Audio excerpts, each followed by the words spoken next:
Salut, c'est Déborah. Et je sais ce que tu vas me dire. À quoi ça sert de parler de la pluie et du beau temps? Et comme je comprends ta question, tu as sans doute raison. Il y a quelque part un inconfort pour certains d'entre nous à vivre ces petites conversations dont on va parler aujourd'hui. Et avant d'aller plus loin, je t'invite à t'abonner à cette chaîne YouTube ou à ce podcast et à me suivre sur mes réseaux sociaux. Tu sais que je suis Déborah Adam, dompteuse de trauma et que je t'aide avec tes dragons au quotidien. Alors, aujourd'hui, on va parler de ce qu'on nomme le small talk. C'est quoi le small talk? C'est en anglais littéralement les petites conversations, l'art de badiner, l'art de rentrer en communication interpersonnelle à propos de tout et de rien. Et tu sais, l'être humain, il a fondamentalement besoin de se relier aux autres et une des manières qu'on a de rentrer en communication, de se lier aux autres, nous les êtres humains à l'ère que nous vivons, c'est d'aller parler de tout, de rien, d'aller créer des petites conversations au sujet de la météo, au sujet du temps qui passe, au sujet de ce qu'on a pu manger le midi même. Bref, des choses qui peut-être t'amènent à dire que ça ne sert à rien. Les petites conversations, en fait, elles ont une utilité, celle, je te l'ai dit, de se relier, de briser la glace, de commencer à entrer en relation ou en communication avec des personnes qu'on connaît assez peu, tes voisins, peut-être tes collègues de travail, voire même avec des parfaits inconnus. C'est vraiment le moment où on va trouver un sujet pour commencer à démarrer ce lien, pour commencer à discuter entre nous et du coup voir comment l'autre réagit, voir s'il a le même niveau de compréhension des choses que nous, s'il va rentrer dans notre jeu, avoir le même type d'humour, le même vocabulaire, et on va voir par là les points communs qu'on peut avoir qui vont peut-être nous permettre de déboucher à un autre moment sur d'autres conversations. Alors, il y a une proportion de la population qui est très très très mal à l'aise avec ce small talk, qui n'arrive pas finalement à l'utiliser à bon escient.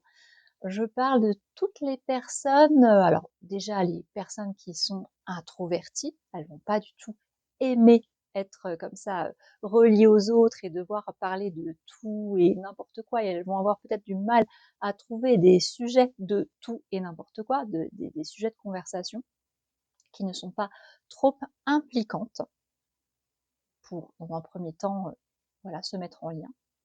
Et puis, il y a aussi toutes les personnes neurodivergentes ou neuroatypiques.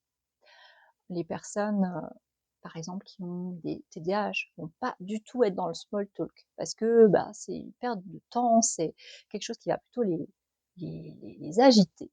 Ils vont pas comprendre, ils vont pas cerner le bien fondé de ça.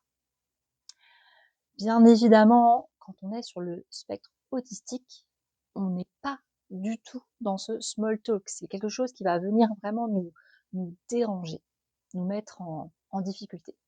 Mais les personnes HPI, les hauts potentiels aussi, ont pas forcément beaucoup d'affinité avec ce small talk.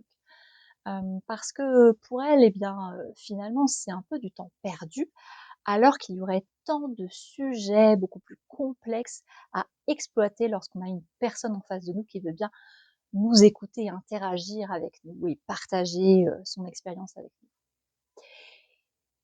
On comprend bien pour ces personnes-là les difficultés, les limites qu'elles peuvent avoir à rentrer dans cette coutume de l'humain. Il y a aussi toutes les personnes qui ont vécu des traumas à un moment de leur vie, y compris pendant l'enfance, qui ont beaucoup de mal, beaucoup de difficultés avec ce small talk, mais pas forcément pour les mêmes raisons que celles que j'ai citées pour les personnes neurodivergentes ou pour les personnes qui sont introverties. Alors, je sais qu'ici, il y a certaines personnes qui peuvent cumuler un petit peu certaines étiquettes entre guillemets et certains challenges de vie. Et ce serait chouette peut-être que si tu es concerné, si toi non plus tu aimes pas trop ça, le small talk, que tu ailles voir quels endroits, voilà, à quels endroits ça réagit. Est-ce que c'est parce que tu as l'impression de perdre ton temps, parce que tu voudrais aborder plus vite des sujets plus complexes? Est-ce que c'est juste parce que tu n'as pas du tout envie de te relier à la personne en face, tu as envie de rester dans ta bulle de sécurité, de confort? Est-ce que, tu n'y vois pas tout simplement d'utilité? Est-ce que peut-être que le small talk, comme pour les multipotentiels, ça peut aussi t'amener à avoir tellement de fenêtres ouvertes ensuite dans ton cerveau et donc tellement de chemins de pensées et puis de nouveaux projets, peut-être de nouveaux tiroirs à projets ouverts que ça en devient une difficulté pour toi. «Tiens, ce matin, Michel m'a parlé de ça, ça pourrait être sympa si on organisait ceci, cela». Mais du coup, j'ai rencontré Géraldine un petit peu plus tard dans la journée et elle, voilà, on a parlé de la pluie et du beau temps et je pense que, voilà, on pourrait peut-être, voir pour les prochaines vacances et puis voilà. Ça peut être quelque chose comme ça peut être, ce type de difficulté. Alors pour les personnes, heu, ben, que j'accompagne, hein, j'allais dire dont je m'occupe, mais que j'accompagne, c'est encore plus particulier que ça. Les personnes qui ont vécu des traumas, le small talk pour elles, c'est une difficulté supplémentaire parce que, figure-toi, que ça va leur pomper toute leur énergie et même, j'allais dire, toute leur énergie vitale.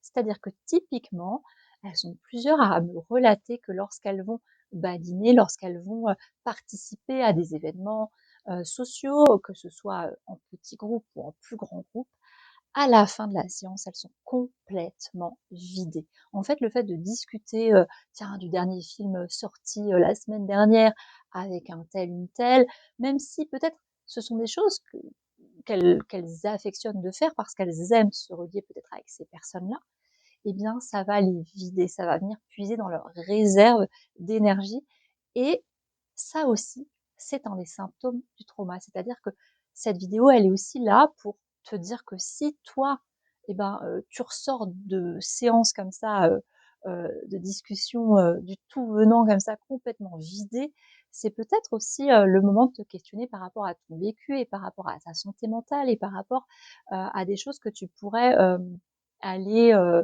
transmuter, j'allais dire. Parce que, bah, quand on a des traumas, le fait de se relier comme ça aux autres, le fait de s'approprier des discussions aussi anodines soient-elles en apparence, ça va venir vraiment confronter ton système nerveux à plein, plein de choses différentes. Déjà, pour maîtriser l'art du small talk, il faut quand même un minimum de, j'allais dire, savoir-vivre, donc un minimum d'éducation, un minimum de culture commune que tu partages avec l'autre personne. On va aller, discuter d'une certaine façon autour de choses qu'on partage. Ça peut être, des choses vraiment, voilà, très, très anodines, mais on va peut-être parfois même rentrer dans des choses comme, «Bah, tu as vu, le match, à la télé, voilà, telle équipe», voilà. Quand ce n'est pas carrément des choses qui tournent autour du politique. En période d'élection, par exemple, ça va être beaucoup dans les conversations. Donc il faut arriver à garder son cap, ne pas se laisser entraîner dans l'émotionnel, prendre de la hauteur avec ça, tout en créant du lien, peut-être en étant d'accord avec l'autre personne ou peut-être en n'étant pas d'accord avec l'autre personne, mais voilà, c'est une certaine, maîtrise des choses. C'est une certaine, culture en commun qu'on va partager et donc ça, c'est compliqué parce que quelqu'un qui a vécu son enfance de façon traumatique, il a peut-être pas pu construire tous les éléments de culture commune qu'il va partager ensuite avec son groupe social. Tout simplement, il a peut-être pas entendu parler de tel parti politique aussi, hem, voilà, de façon aussi assez poussée pour pouvoir en dire quelque chose, quand bien même, bien sûr, ça l'intéresse, l'avenir de son pays ou l'avenir, de tel ou tel, aspect, hein, de la vie et du monde.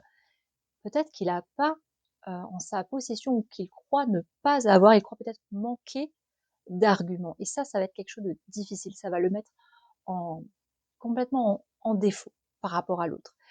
la personne qui a des traumas, eh ben, elle va en profiter bien sûr pour se sentir amoindrie, se sentir un peu bête, voilà.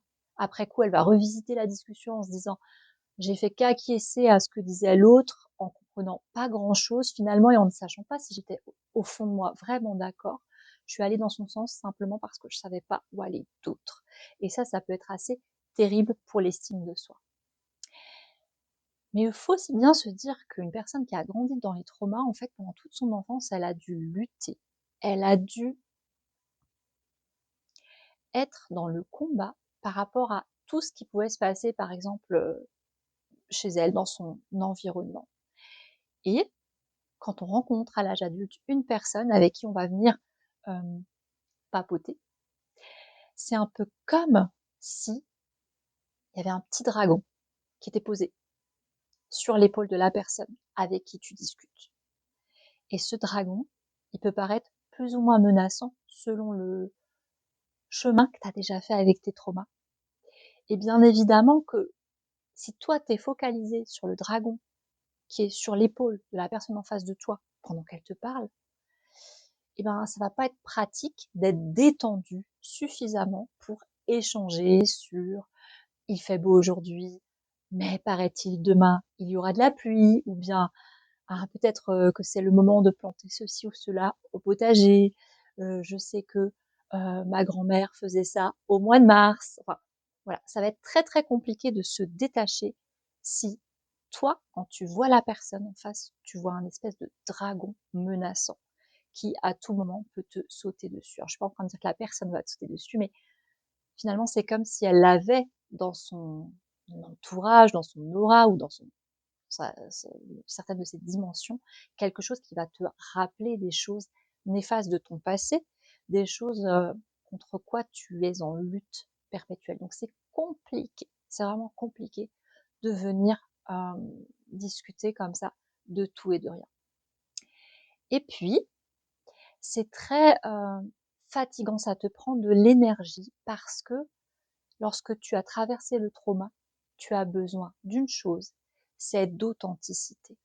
Donc toi, les petits discours comme ça pour juste finalement se rappeler que tu es un être humain, je suis un être humain aussi, ouf, on a ça en commun, ça te concerne juste pas. Tu en as juste rien à faire. Toi, tu as besoin d'authenticité et tu as besoin de profondeur dans les relations. Donc, tu as vraiment besoin que lorsque tu te mets suffisamment en vulnérabilité, en état de vulnérabilité pour échanger avec quelqu'un, pour dire voilà, je vais t'accorder de mon temps, je vais t'écouter et je vais te parler, je vais témoigner des choses que j'ai vécues, que j'ai entendues, que je connais. Lorsque tu te mets dans cet état de vulnérabilité, tu as besoin que ce soit partagé et que l'autre aussi se mette en état de vulnérabilité. Donc qu'il te raconte ce qu'il a mangé à midi, ou bien la sortie qu'il a prévue la semaine prochaine, ou bien qu'il a rencontré Pierre, Paul ou Jacques au marché ce matin, mais ça te passe à des années-lumière. Tu n'as pas besoin de ça. Toi, tu as besoin de d'échanger en profondeur, avec authenticité, et en sentant que le point commun que tu partages avec l'autre, c'est pas une culture générale, mais un art de se rendre vulnérable et d'accepter l'autre comme il est. C'est ça dont tu as fondamentalement besoin. Et tout le reste va venir te pomper une énergie de dingue. Ton système nerveux, il est vraiment à l'affût. Il est en état d'hypervigilance pour capter tous les signaux de l'autre, pour que tu ne fasses aucun faux pas, que tu ne te mettes pas en difficulté ou en insécurité outre mesure et que tu restes sur la même ligne que l'autre alors que toi, tu n'as pas ces armes au départ. Donc voilà pourquoi, si tu as traversé le trauma, le fait de parler de tout et de rien, très certainement que ça t'insupporte, très certainement que ça te déclenche des torrents émotionnels, peut-être après coup. Et il y a grande chance que ça te prenne énormément d'énergie et qu'ensuite tu aies besoin d'aller vraiment, vraiment te reposer. Ne t'en veux pas, ne culpabilise pas, tu es fait comme ça fait partie de toi. Et si tu as besoin que je t'accompagne, sache que je consulte à distance et j'aide les personnes qui me font confiance à réorganiser leur vie autour de leur vécu. Ensemble, on va transmuter un certain nombre de choses pour leur permettre de vivre une vie meilleure, pour faire en sorte que ces dragons-là qu'on a avec nous, ils puissent cohabiter avec notre lumière et même qu'on puisse, alors je vais pas te dire qu'on va être capable de faire du small talk et d'aimer ça, mais on va être capable de donner à l'autre des indications précises pour qu'il arrête de nous pomper en fait toute notre énergie pour que, alors c'est pas l'autre qui nous pompe l'énergie, c'est la situation et l'autre ne le fait pas intentionnellement, mais on va être capable de poser ses limites et dire ses besoins pour que dans l'interrelation, dans l'interconnexion, on puisse partager vraiment avec sécurité, avec vulnérabilité, avec l'authenticité dont tu as besoin. N'oublie pas, maintenant, c'est terminé, ça s'arrête avec nous et je te dis à bientôt.